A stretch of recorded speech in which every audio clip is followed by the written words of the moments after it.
welcome back to Trains and Planes, blah blah blah blah blah. Alright, as you can see, I've got trains. I don't have planes. We'll be getting to the model kits at some point. So I've got a spade bit ready, I've got my drill ready, and I've got some wiring, and of course the spade connectors. So today we're going to be working about this.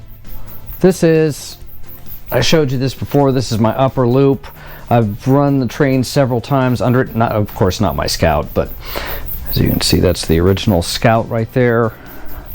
This is actually not my original Scout. This is the one I got to replace it. See how this thing fell and cracked? Because I had the overhead loop, and I fixed that with some CA, but you know, it just irks me that that fell.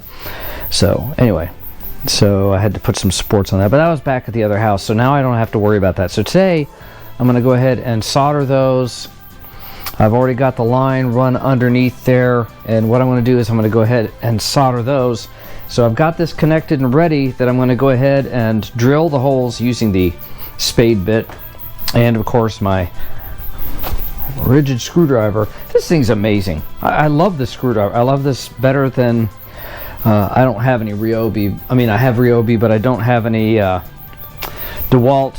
But this, I love this rigid screwdriver. This thing is amazing. It is raining right now, so unfortunately, I don't know if this is showing up, but I can clearly hear it. The sound of the rain. And Kimchi's here.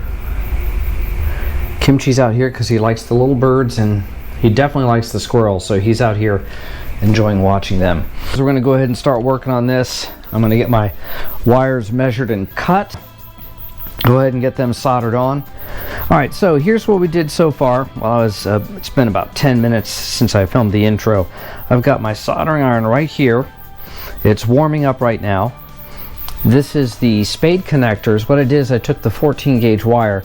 These are not 14 gauge wire connectors. These are like 16 or 18, which means they're not going to fit through without some modification.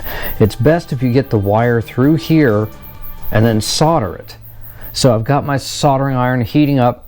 I can tell because it's, I don't know if you can see that. Yeah, you can see that. See this, how it's shining a red color? That shows you it's still heating up. And it's temperature controlled, so I can actually turn it up to the highest, which is how basically I always run it right at the highest.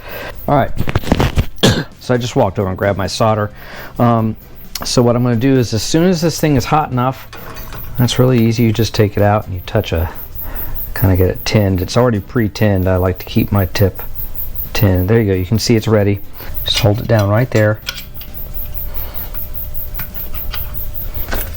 and then we take the wire and we're gonna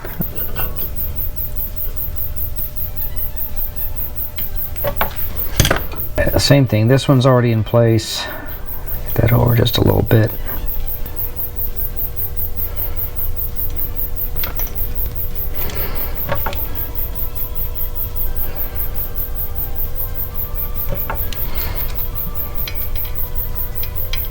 So we want to put that somewhere around here.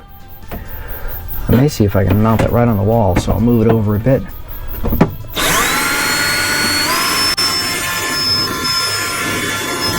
We are back in. While the camera was off, I did some tests, and I tried running the my Lionel Scout. And I don't know, maybe because it's older technology, maybe because it was a highly underpowered engine. It takes basically the full voltage of my old lifelike AC DC power supply. Running the thing on AC was just ridiculous because the train, of course, just runs full tilt and you can't slow it down. Running it lower, putting it on DC and running it lower, it still was incredibly loud and incredibly fast. By the way, we're out here at 1:30 in the morning, and there's Kimchi. Hit the Kimchi.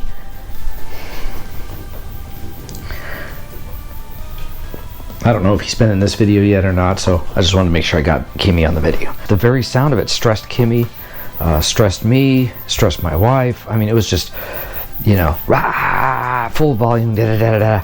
And of course, the problem with that is, I'm sure some of you guys are saying, it's just the Scout. So what I did was, I'm going to show you the wiring in a minute, but basically what I did was I set my Santa Fe on it. And so, of course, the Santa Fe I'm not going to run, you know, on the DC power pack. I had this line, which is running underneath here. It connects to the track underneath. Let's see if I can get this there. Yeah, right there, you can see it. And then what I did was I traced the fact that the red is a black and white line and the black line is just straight black. Ran that down underneath. I had one last of those cords and I connected it to this piece of track right here. Same way. So I made sure that they matched in polarity. Then I took what's here and what's here. Got to go underneath. Here's one. Here's the other. Very dark. Sorry about that. And so once I connected those two wires, now I can run this track, I can run this track. Hope you enjoyed this. I'm going to run the trains just for a second so you can see. Get the power on. Get this power on. All right. That train's on. This train's on. So you come over here, fire up the Super Chief.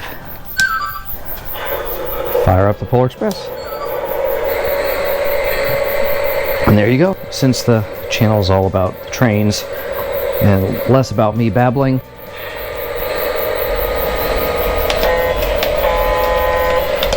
Please have your tickets ready. Thank you.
Alright, so there you go.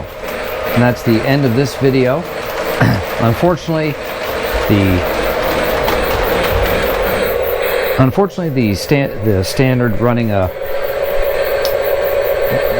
post-war train on my overhead layout didn't quite work out the way I wanted. So coming up soon, updated projects is I'm going to have get more of my foam on my train layout. I have some auction buildings I want on auction coming in, so I actually don't have to do anything except paint them and put them in place. Eventually I got to wire up the lights on them. So there you go. That's it. Remember, hit like, subscribe, comment, and remember, keep running the trains. All right, we'll see ya. Bye.